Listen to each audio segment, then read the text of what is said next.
Good morning, everybody, and welcome to Gull Lake United Methodist Church's Daily Devotion. And today is Monday, May 10th. So the title of our devotion today is Following God's Call. So the passage that we are going to read is Exodus chapter 4, verses 10 through 17. And I am reading out of the New International Version. Hear these words. Moses said to the Lord, "O Lord, I have never been eloquent, neither in the past nor since you have spoken to your servant. I am slow of speech and tongue." The Lord said to him, "Who gave man his mouth? Who makes him deaf or mute? Who gives him sight or makes him blind? Is it not I, the Lord? Now go. I will help you speak and will teach you what to say." But Moses said, "O Lord, please send someone else to do it." Then the Lord's anger burned against Moses, and he said, "What about your brother Aaron the Levite? I know he can speak well. He is already on his way to meet you, and his heart will be glad when he sees you.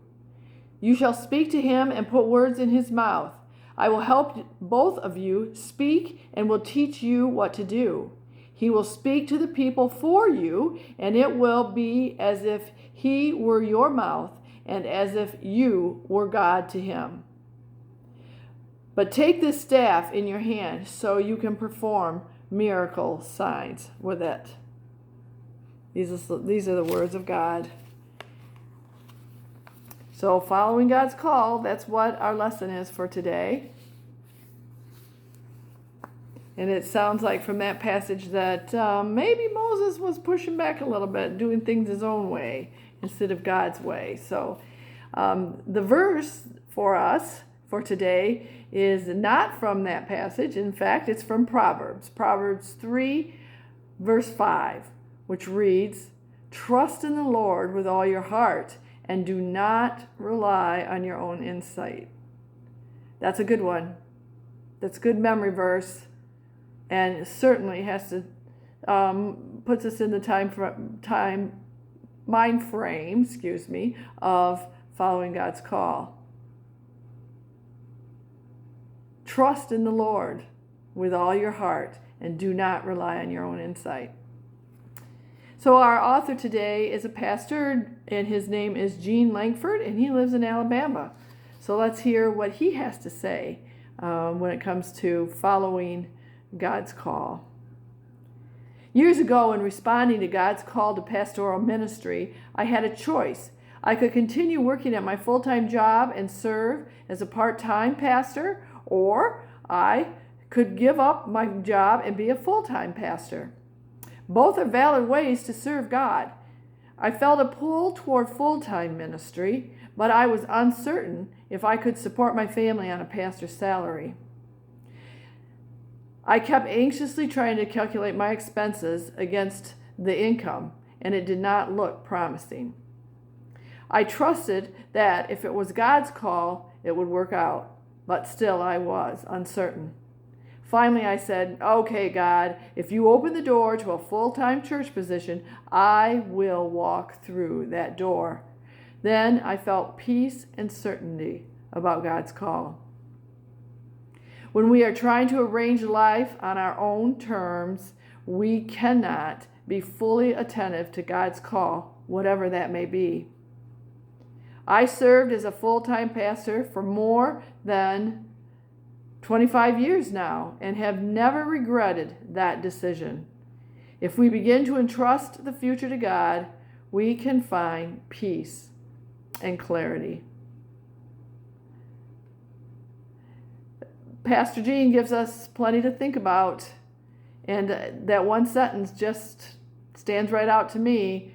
When we are trying to arrange life on our own terms, yep, that speaks to me, and I guess that maybe it might speak to some of you too, because it's easy to do that. Try to arrange life on our own terms. But let's keep in mind when we're doing that, we cannot be fully attentive to the call that God has for us. We're not going to hear it. We're busy doing other things, thinking other things, and that kind of closes off our minds.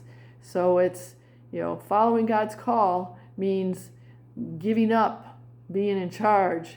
It's not our way. It's God's. God's got the plan for us. And if we do that, he says, he goes on to tell us, if we have that trust and give that trust over to God for our future, then we find peace and clarity. That sounds nice. And that brings us to the thought for the day. God's call for me can become clearer when I trust God to provide. It's hard. It's hard to give that over, that control, especially if you're like me and are kind of a control freak, But it's good to know that, it's trust, plain and simple. And when we do that, we are open to hearing that call that God has to us. So maybe then it does feel like it was our plan after all, if we are open to that. And then from there, we can seek peace. So in our prayers today, we're asked to focus on new pastors, maybe any pastor that's facing decisions that has to be made based on their calling. So as you go about your day, think about following God's call and then praying for those that are in the midst of doing that, such as new pastors. Please pray with me.